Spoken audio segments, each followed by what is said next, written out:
Bom, rapaziada, esse dia aí foi um dia que eu fui num rancho pela primeira vez, lá em Borborema. Passamos até 2 da manhã ali pescando, depois fomos pro rancho, aí voltamos entre 5 e meia e 6 da manhã. Como vocês podem ver aí, ó, o rio Tietê tava muito baixo nesse dia aí, não tava muito bom de pesca não.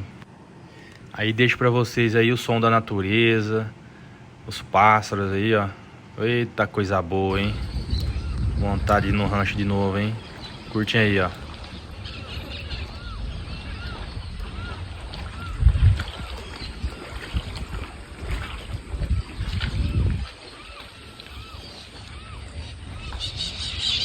Estamos aqui em Borborema.